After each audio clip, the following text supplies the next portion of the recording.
양평고속도로로 김건희 일가가 거기에 갖고 있는 지가가 폭등했다. 예. 최소한 1,000억이에요. 최소한. 예. 예. 삼부토건 주가 조작 해먹은 거는 1,000억에는 충분히 될 거다. 검찰이 완전히 조직적으로 덮었거든요. 금감원 검사 출신 이복현이 그다음에 금융위원회가 대검찰청으로 수사 의뢰를 했습니다. 올 초에. 대검찰청 심우정의가 덮었어요. 그리고 남부지검으로 내려보냈어요. 남부지검장 신흥석이 친윤 중에 친윤. 엊그저께 띠지를 예. 은폐한 놈. 여기서 다시 또 이복현 검감 원장한테 사건을 또 돌려보냈어요. 검찰총장부터 인천지검, 서울중앙지검, 금융감독원 검사 출신들, 심지어 대통령실 검사 출신들도 옵니다. 김건희가 집사한테 너 대통령실 공직기관 비서관한테 조사 한 번만 받아. 그게 검사 출신 또 이시원이에요. 또 원희룡 국토부 장관도 검사 출신, 권성동이도 검사 출신, 명태균 게이트는 창원지검 정유미 검사장. 거기서 또 덮었잖아요. 전국적인 검찰 조직의 조직범죄가 이 윤석열 김건희 마피아를 비호하고 은폐하고 또 똘마니 짓을 한 거. 어제 어떤 분이 그런 얘기를 하던데요. 변호사님께 한번 여쭤보고 싶습니다. 부산 엑스포 우리 저하고 말도 안 되는 29평가로 우리는 29표, 사우디가 100몇 표 얻었잖아요. 네. 그렇게 이제 될 정도면은 사실 임박해서는 알아야 되잖아요. 그렇죠. 그런데도 뭔가 기대를 갖고 있었다면 완전히 보고가 잘못된 것이기도 하고 엑스포 결정하기 얼마 전에 윤석열이 사우디를 만났어요. 네. 그런 걸 보면은 뭔가 거기에서 또 거래가 있지는 않았을까 이런 의문을 제기하는 분이 계세요. 아, 뭐 그럴 수는 있겠네요. 사우디하고. 네. 또 사우디 뒤에는 또 뭐 미국이 있을 수도 있고. 근데 뭐 어쨌든 이게 그 당시 전문가들은 외교관들이나 또 대기업 그때도 뭐 재벌 총수들 데리고 가서 파리에서 술 퍼먹이고 했잖아요. 예. 그 대기업의 이런 거에 관여한 분들은 100% 이거는 따따블로 진다는 걸 다 알고 있었다 이거지. 보고를 못했을 뿐이지. 또 막 경로하고 욕할까봐. 그러면 윤석열이도 아니 이 터무니없이 떨어지는 거를 본인도 바보 아니면은 어떤 그런 느낌이 있을 텐데 왜 그걸 그냥 끝까지 밀고 갔냐. 이 사람이 완전히 바보냐. 저는 그렇게 안 봅니다. 해먹으려고 이거는 한 거다. 알겠습니다. 그리고 대왕고래가 5천억? 대왕고래 그것도 뭐 포항에서 뭐 석유 난다, 우리가 뭐 산유국 된다, 사우디 된다 이렇게 뻥을 쳤거든요. 예. 삼성전자 같은 게 뭐 50개 생기는 수익이 생긴다. 그런데 어쨌든 그 브라질의 뭐 히딩크 감독 닮은 그 이상한 교수 데리고 와 그 사람한테 한 50억 나가고 아브레우인가 뭐. 네, 예. 한 50억 나가고 중요한 거는 이거를 시추를 만약에 들어갔으면 시추공 하나에 1,000억이니까 5개는 이제 해야 된다. 그러니까 최소 5천억 원의 시추 비용이 날아가는 거예요. 또 국고 손실이다. 국고 손실. 국고 손실죄는 국가의 돈을 횡령 배임한 공무원 기관장한테 특정범죄 가중처벌법상 무기징역까지 때리도록 돼 있어요. 이런 게 무기징역입니다. 예. 그래서 이제 대왕고래 시추 비용 5천억. 양평고속도로로 김건희 일가가 거기에 갖고 있는 지가가 폭등했다. 예. 이것도 최소한 1,000억이에요. 최소한. 예. 예. 이것도 검사 출신 원희룡 국토부 장관이 그냥 독박 쓰고 덮었잖아요. 사실상. 이 검찰이 개입한 거죠. 원희룡. 그다음에 삼부토건 주가 조작. 이것도 지금 금융감독원 검사 출신 이복현이는 올 3월 달, 4월 달에 100억 원 정도가 현금화됐습니다. 제가 이걸 한 달 전인가 정어리 TV 나와서 이 얘기를 했더니 우리 백 선생님이 100억 그게 말이 됩니까? 아저씨? 말이 안 된다는 게 바로 입증이 됐죠. 예. 지금 김건희 특검이 400 몇십 500억을 찾아냈어요. 그래 다 구속시켰어요 또. 자 이것도 이제 추가로 이 해먹은 거는 1,000억에는 충분히 될 거다. 자, 여기서 또 검찰이 완전히 조직적으로 이거를 덮었거든요. 그러니까 금감원 검사 출신 이복현이 그다음에 금융위원회가 대검찰청으로 수사 의뢰를 했습니다. 올 초에. 그리고 자랑을 했어요. 대검찰청 심우정의가 덮었어요. 그리고 남부지검으로 내려보냈어요. 남부지검장 신흥석이 친윤 중에 친윤. 엊그저께 띠지를 예. 은폐한 놈. 그놈이죠. 예. 여기서 다시 또 이복현 경감 원장한테 사건을 또 돌려보냈어요. 이거 완전히 조직적인 그 검찰. 신흥석 이 남부지검장 이자는 지금 어디 있어요? 그만뒀습니까? 예, 그만둔 7월 달에. 근데 이거 수사해야 되는 거 아닙니까? 당연히 잡아와야죠, 이제. 예, 특검에 정말로 중요한. 그런데 이제 지금 이게 정리를 해보면 대검찰청부터, 검찰총장부터 인천지검, 그리고, 서울중앙지검, 또 뭐, 금융감독원 검사 출신들, 심지어 대통령실 검사 출신들도 옵니다. 김건희가 집사한테, 너 대통령실 공직기관 비서관한테 조사 한 번만 받아. 그게 검사 출신 또 이시원이에요. 또 원희룡 국토부 장관도 검사 출신, 권성동이도 검사 출신, 부산지검도 또 저기 뭡니까 명태균 게이트는 창원지검 정유미 검사장 거기서 또 덮었잖아요. 제대로 안 하고. 이 검찰의 이 전국적인 검찰 조직의 조직 범죄가 이 윤석열 김건희 마피아를 비호하고 은폐하고 또 똘마니 짓을 한 거. 이걸 지금 김건희 특검이 친다 불가능합니다. 이건 어쨌든 지금 그 당대표하고 어제 말씀하신 것처럼 추석 전에 정부조직법 개정, 그다음에 검찰청 폐지 법안이 된 이후에 검찰청이 법적으로 무력화시키고 쳐야 됩니다. 그래서 이제 기간도 연장하고 검사들도 더 보강해야 되겠죠. 이게 어떻게 보면 20조를 해먹은 것 못지않게 예. 이 검찰을 치는 게 더 중요한 사건일 수도 있겠죠. 자, 이제 그 20조 중에 1,000억 넘는 것을 이병철 변호사님이 소개를 해 주셨는데 그 아래 자잘한 것은 제가 좀 읽어볼게요. 네네네. 이제 저는 자잘하니까 공흥지구 개발에 800억, 네. 집사게이트에 184억, 네. 또 집사게이트 관련해서 산업은행이 700억. 이건 뭐죠? 이게 이제 집사게이트 184억만 우리 언론이 주목하는데 이 IMS 모빌리티가 처음에 만들어져서 지금까지 한 10년 정도 가까이 됐거든요. 한 8년. 처음 만들어질 때부터 가장 돈을 많이 중간중간에 100억, 200억씩 쏜 데가 산업은행이에요. 오. 그래서 제가 이게 모피아 게이트다. 오. 산업은행을 움직여서 돈을 쏘게 한다. 이게 진짜배기 실력, 권력이거든요. 그때 윤석열이는 특검, 서울중앙지검장, 검찰총장 이럴 때였어요. 예. 그러니까 이거를 볼 줄 알아야 된다. 이게 핵심은 산업은행, 한국증권금융, 모피아다. 모피아를 뒤에서 움직이는 거는 검찰의 최고 권력 아니면 대통령 권력이죠. 그렇군요. 그리고 이제 이우한 화백 그림이 20억, 도이치모터스 주가 조작으로 8억, 네. 명태균이 2억 7천, 네. 관봉권 건진거 1억 6천, 통일교 다이아 샤넬백이 1억. 네. 야, 1억이 이렇게 작게 보이나 여기서? 그렇죠. 권성동 큰 거 한 장, 이게 1억인지 10억인지 네. 모르겠고, 서희건설 다이아 세종이 1억, 네. 명품시계 3,500, 8억 로봇 계약 네. 이렇게 나왔는데 이게 이제 다 합하면 20조 나오는 거 아닙니까? 네. 네. 저는 이걸 쭉 보면서 좀 소름 끼치는 게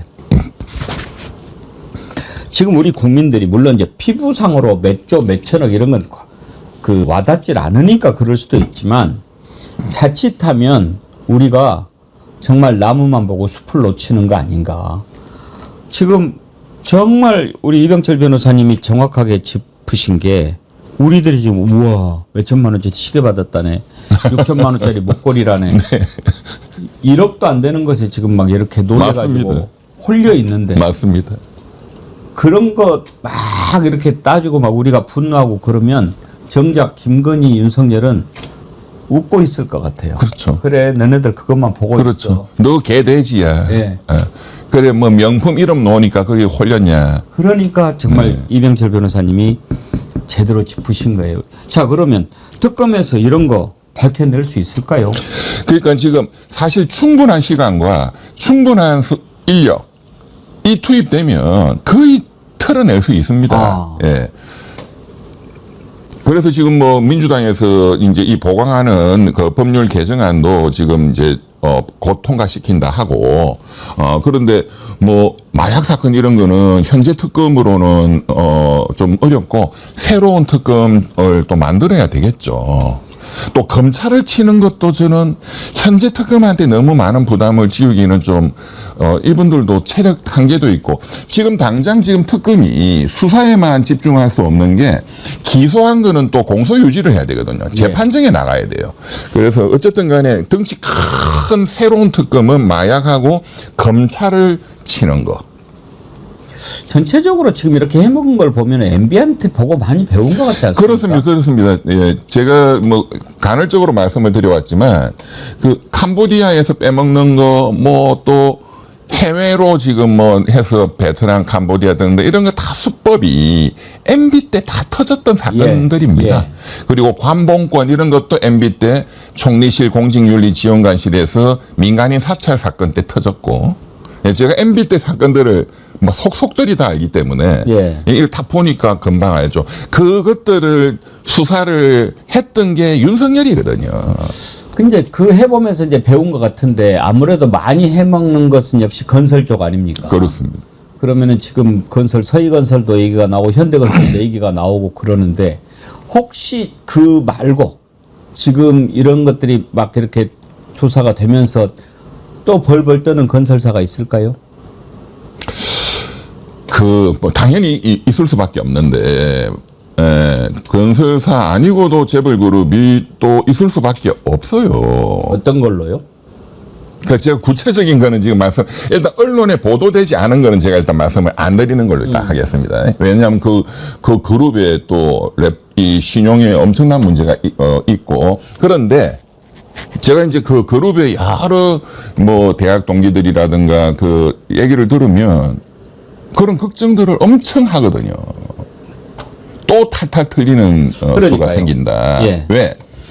윤석열이가 아무리 대한민국이 뭐 대통령 뭐 힘이 좋고 해도 아니 부산 자갈치 시장에 이재용 회장부터 다 와. 그 더러운 집에 들어간 그걸로 찍어가지고 떡볶이 먹어라. 그리고 파리에 가서 또 술 퍼먹이고 오바이트 시키고 그렇게 세계적인 그 굴지의 그 그룹 그 회장들을 그런 식으로 한다는 거는 그만큼 내가 너한테 줬잖아. 이제 저는 딱 보면서 그만큼 줬으니까 너는 내가 시키는 대로 해야 돼. 저는 그렇게 딱 받고 이제 그런 게 지금 현대부터 터져 나오는 거다. 근데 이제 지금 사실은 이제 경기 부양에는 건설 경기가 매우 중요하지 않습니까? 그렇습니다. 그런데 이런 수사도 있고 이제 재난 또 안전과 관련해서 이재명 대통령이 매우 강하게 대응하고 그러다 보니까 요즘에 건설사들 주가가 다 하락을 했더라고요. 이런 부분들을 어떻게 좀 조화를 찾아가야 될까요? 그러니까 지금 근데 사실은 이제 이 건설 경기가 이 불황기 때 굉장히 중요한데 우리가 사실상 이 건설 경기가 죽은 건 지난 3년 동안 계속 죽어왔어요. 특히나 이제 건설 관련 금융이 죽었거든요. 이제 그건 오래됐습니다. 근데 해외 원자재 가격이 폭등했다. 우크라이나 전쟁에 이런 거는 뭐 외생 변수기 때문에 뭐 어쩔 수 없고 그거는 조금씩 안정되고 있고 그러니까 이게 원가가 너무 올랐다 하는 것도 있고 그런데 이거를 뒷받침하는 금융시장이 살아있어야 되거든요. 이거를 박살을 내기 시작한 게 3년 전에 김진태 국민의힘 강원도지사가 레고랜드를 또 무식해서 터뜨려가지고 건설 관련 채권 시장이 완전히 경색됐고 그게 현재까지도 이어지고 있습니다. 그래서 이 금융을 정상화시키는 게 정부가 해야 되는 굉장히 중요한 문제고 또 이제 이 민생경제에 직결되는 이 건설은 대기업들은 그렇게 신경 안 써도 됩니다. 뭐 삼성물산이라든가 뭐 현대건설 이런 데는 해외 사업이 워낙 많고 또 워낙 실력이 있기 때문에 좀 이런 사건 터졌다고 흔들리지 않거든요. 좀 중소건설사들이 맡는 서민건설 경기와 직결되는 사업들. 그런 쪽에 정부가 집중적으로 이 지원이나 관심을 그런 쪽에 돈이 돌도록 해야 되고 이제 그런 이제 이런 거는 거시 정책이 아니라 미시적인 거거든요. 예. 이제 그런 미시적인 정책을 국토부 전문가들이 많이 금융위하고 투입이 돼가지고 그런 걸 잘 쓰면 이거는 문제는 충분히 해결할 수 있고 또 저는 약간 아쉬운 거는 현장에서 산업재해가 생긴다 하는 거를 물론 정말로 이재명 정권에서는 그런 노동자들의 피해가 최소화되도록 대통령이 굉장히 관심을 갖는다는 것은 저는 뭐 역사상 처음인 것 같아요.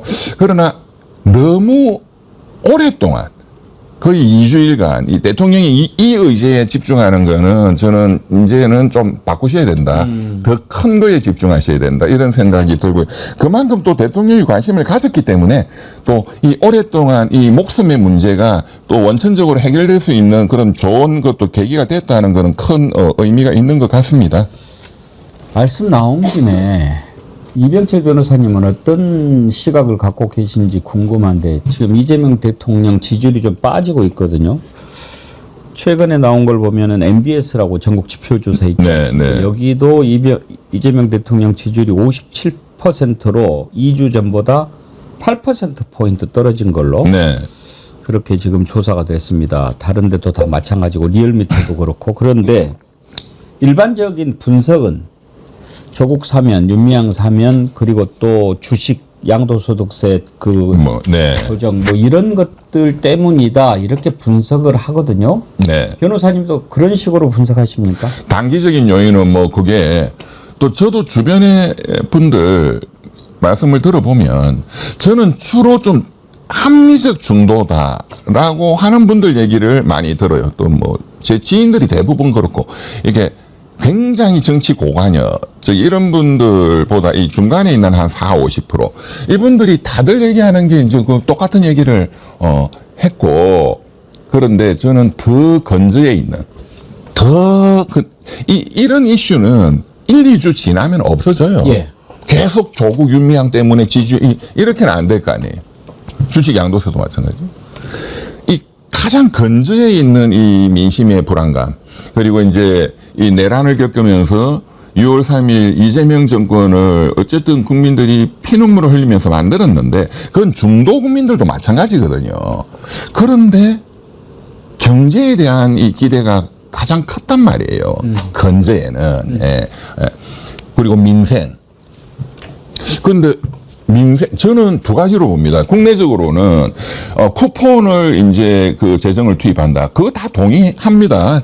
합리적인 분들은. 그런데 그 다음이 없다 이거예요. 15만 원 이게 푼다. 그래서 소상공인 좀 돌아가고 좋다. 그런데 그걸 마중물이 필요하다 했으니 이거는 마중물이지. 진짜 지하수가 올라와야 되는데 그걸 어떻게 올릴 거냐 하는 게 김용범 대통령실 정책실장 얘기나 뭐 고윤철 기재부 장관 얘기나 들어보면은 그냥 하나만한 소리. 뭐 AI를 어쩌고 저쩌고 그거는 뭐 초등학생도 아는 얘기. 그거 뭐 어느 세월에. 예.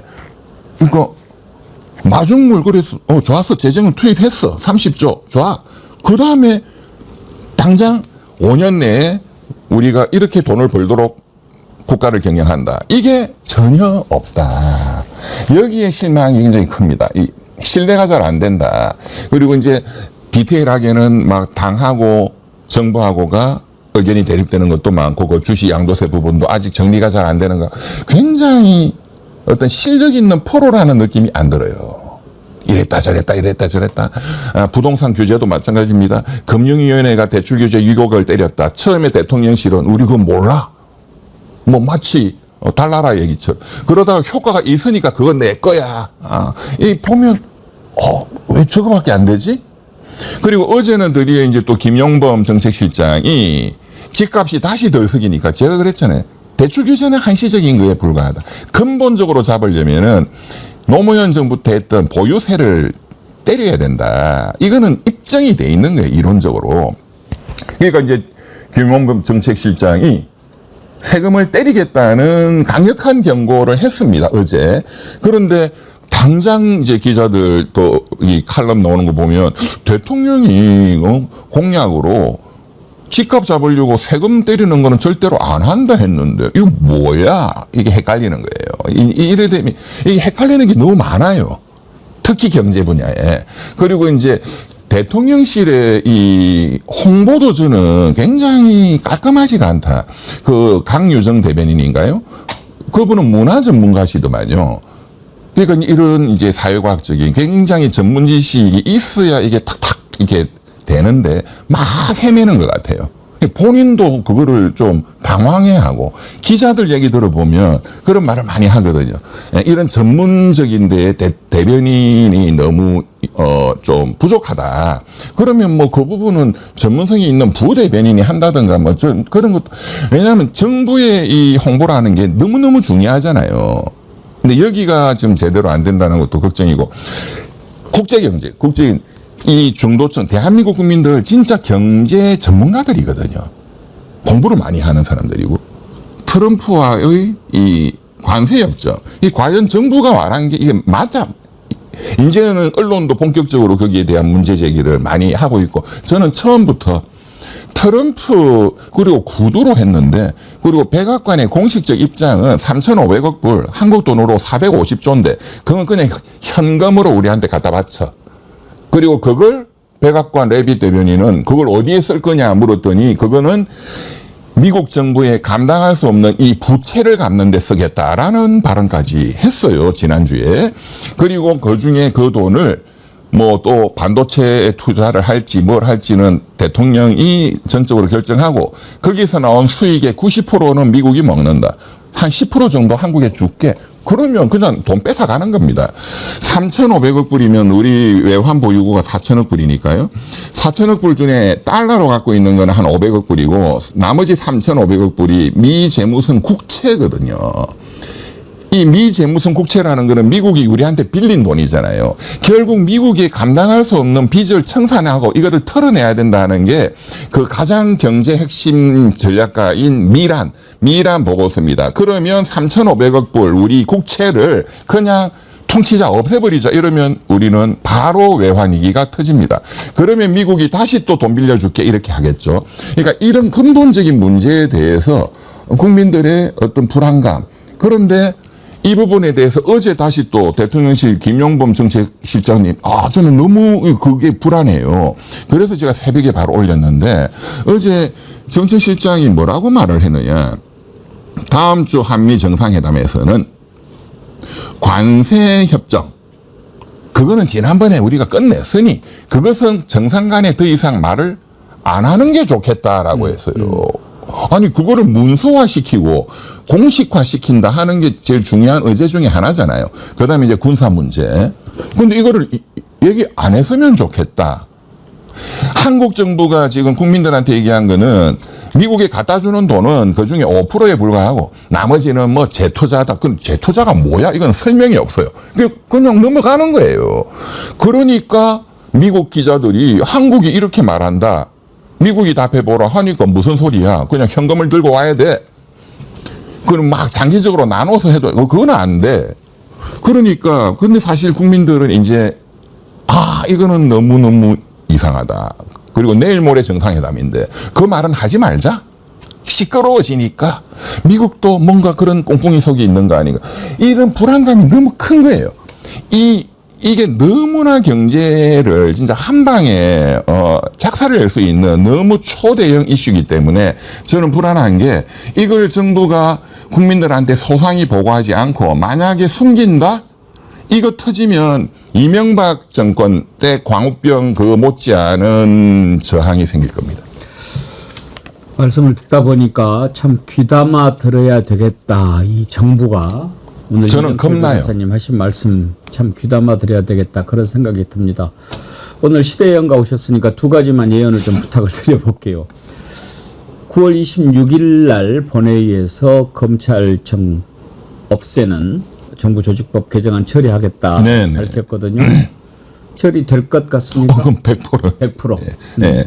이미 여론은 검찰이 이제 없어져야 된다라고 이번 관봉권 떼지가 오히려 결정적인 역할을 결정적인, 네, 너무 고맙더라고요. 없애주세요 하는 거 아니에요? 네, 신흥석이 남부지검장 너무 고마워요.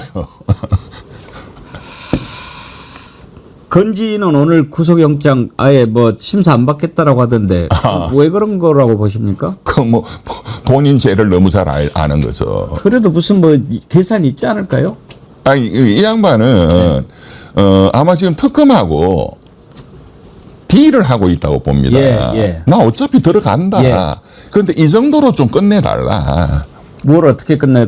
본인이 그러면은 협조를 하겠다라고 봐요. 그렇죠. 아. 예, 그러니까 지금 무슨 다이아하고 뭐 샤넬 뭐 백 이런 거 지금 뭐 소재도 안 밝혀지고 있잖아요. 예. 그런데 이제 그런 것도 내가 다 그냥 불게. 예, 그런데 나는 좀 요 정도로 살려줘. 나머지는 그냥 좀 없는 걸로 해줘. 앞으로 그렇게 될 것 같다. 네, 그 사람은 예. 정말로 영악한 사람이고 그런 것 같아요. 달고 달은 그런 사람이잖아요. 것 같아요. 정치판에서도 달고 달았고 점쟁이 하면서도 달고 달았고. 그다음 예언 김건희 앞으로 어떻게 될 것 같습니까? 앞으로라는 게 어떤 지금 뭐 김건희가 저런 식으로 막 심평 통해서 뭐 몸이 빼밖에 안 남았는 여전히 뭐 이러면서 뭐 보석도 지금 앞으로 뭐 연구를 하고 있는 것 같고 네. 또 난 아무것도 아닌 사람이라고 얘기하는 걸로 봐서 다 윤석열한테 넘기고 좀 빠져나가려고 하고 그러는 것 같고 그러는데 네. 윤석열은 빼박으로 이제 사형 아니면 무기죠. 무기징역이니까 김건희는 어떻게 될 것 같은지. 김건희도 저는 무기징역 아니면 징역 한 40년 정도는 피할 수가 없을 것이다. 지금 나온 거는 그야말로 일부입니다. 한 뭐 전체 중에서 한 30%? 16개 혐의지만 사실은 뭐 16개보다 뭐 새로운 게 너무 나오고 있지 않습니까? 또 서희건설 이봉관 회장, 예. 또 뭐 명품 시계 뭐 등등등등. 네. 이제 시작입니다. 시작. 알겠습니다. 그러니까 김건희도 그거는 잘 알죠. 예. 김건희는 윤석열보다 훨씬 머리 회전이 빠르기 때문에. 예. 그러니까 이제 본인은 계속 저는 아무것도 아니에요 하고 나는 굶을 거예요. 나는 죽을 거예요. 이제 병원으로 가려고 하는 거죠. 구치소보다는 병원이 낫거든요. 그쪽으로 간다. 네. 참 놀라운 게요. 지금까지 한덕수 무슨 말도 안 되는 얘기 계속하지 않았습니까? 계엄 선포문 뭐 받은 적이 없다. 뭐 집에 와서 보니까 양복 뒷주머니에 있었다. 뭐 이런 이야기 했는데 이번에 특검에서 받았다. 이렇게 시인을 했다는 거예요. 왜 그랬겠습니까? 지금 보면 이 특검에서 구속영장을 청구를 했을 때 영장이 발부되냐 아니냐를 결정하는 가장 결정적인 잣대가 거짓말하냐 아니냐였지 않습니까? 그러니까 김계환이라든지 김용대라든지 뭐 이런 사령관들은 가가지고 법정에서는 사실대로 이야기한 거죠. 그러면은 그러면 증거 인멸 우려가 없다고 보고 일단 그럼 불구속 상태로 계속 조사받아 이렇게 하는 거고 김건희 같은 경우에는 시계 받았어요? 누구한테요? 누구든지 안 받았는데요. 얘 거짓말하네? 구속 이렇게 하는 거죠. 한덕수 이제 구속영장 청구하면 심사 받을 텐데 선포문 어떻게 됐어요?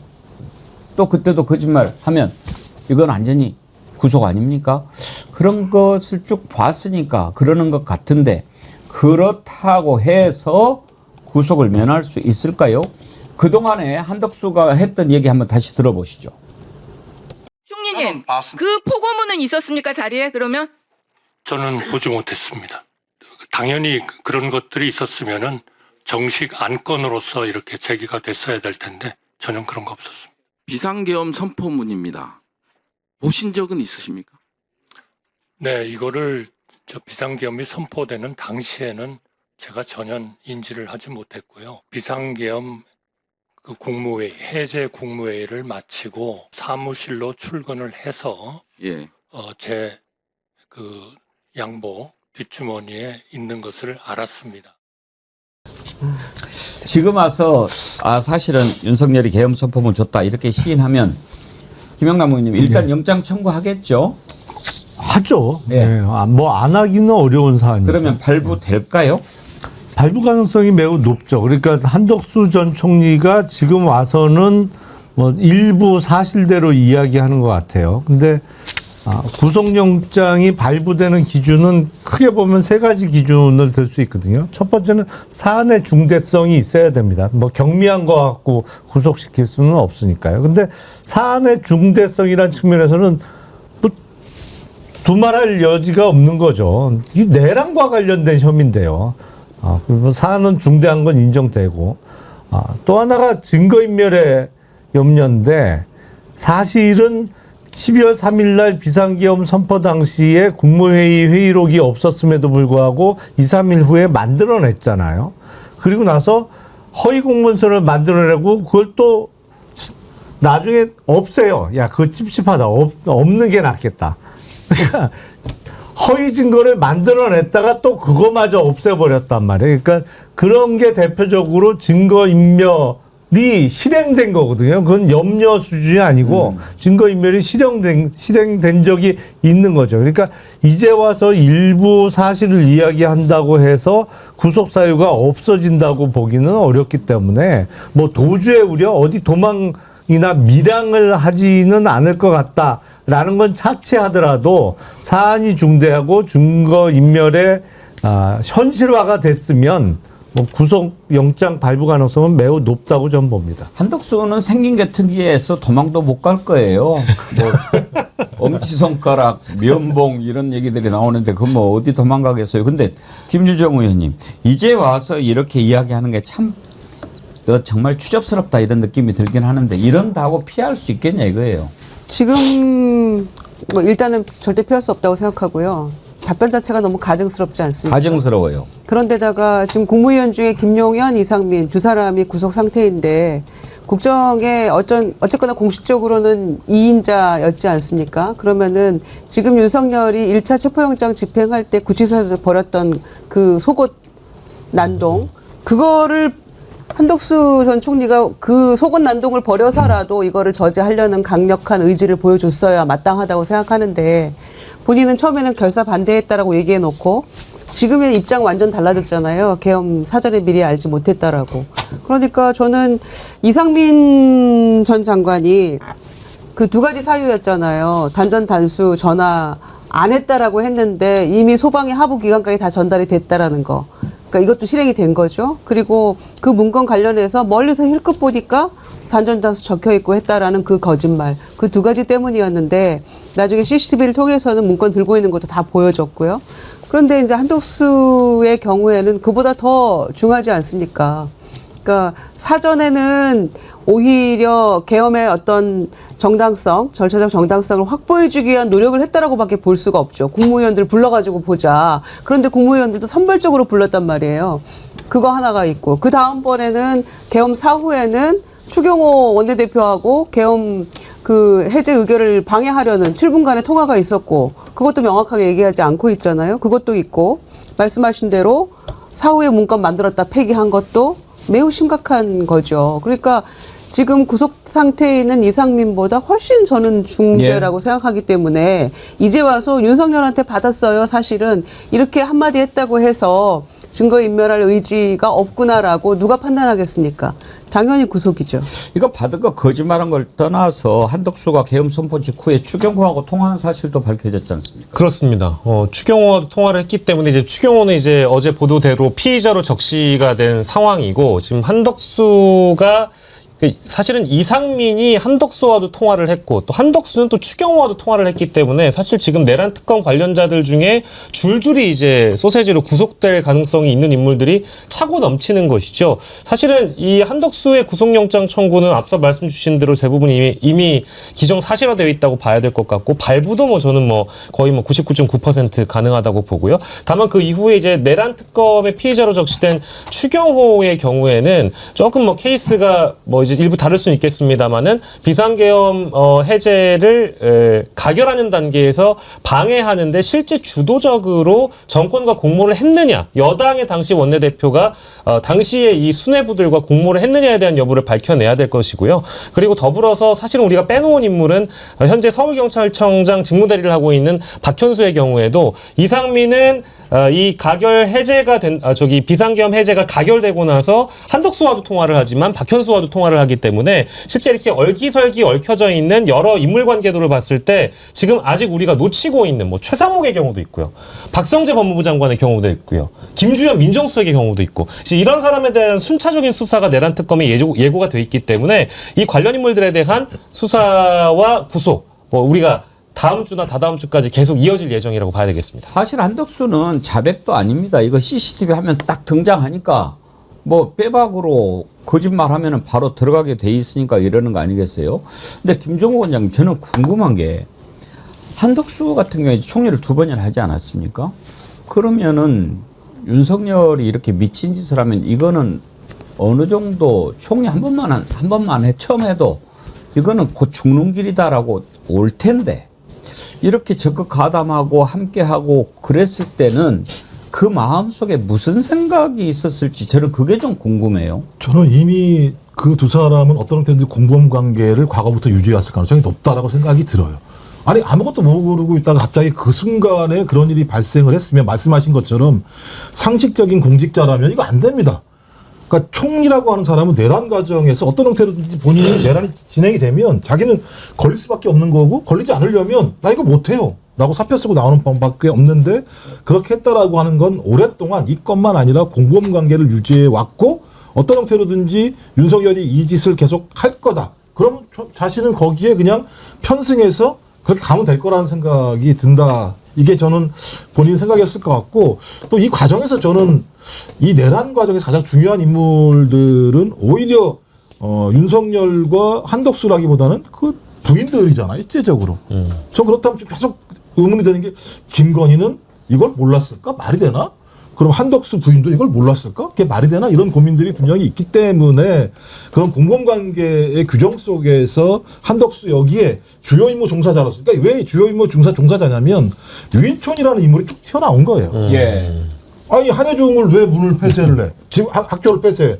근데 지금 폐쇄한 이유 중에 하나는 그것을 갖다 수용시설로 활용하려고 했다는 의도가 높은 거잖아요. 그럼 이상민이 구속된 것처럼 그러니까 저도 내란 과정의 개헌 내용들을 구체적으로 실행한 것이 실질적으로 나왔기 때문에 그것을 지시한 사람이 한덕수이고 그럼 한덕수는 당연히 주요 임무 종사자가 되는 거죠. 거기다 또 거짓말까지 했잖아요. A4 용지를 뒷주머니에 집어넣는 방법이 몇 가지가 있을까요? 제가 볼 때는 2개로 접어서 집어넣거나 4개로 접어서 집어넣지 않으면 안 되는 건데 접을 때 안 보였을까요?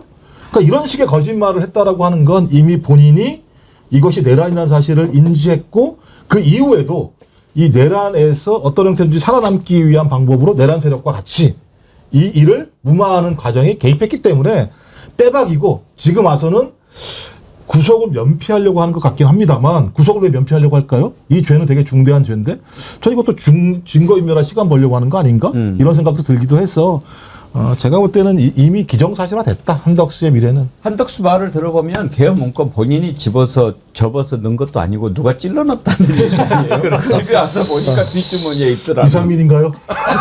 누굴까요? 참.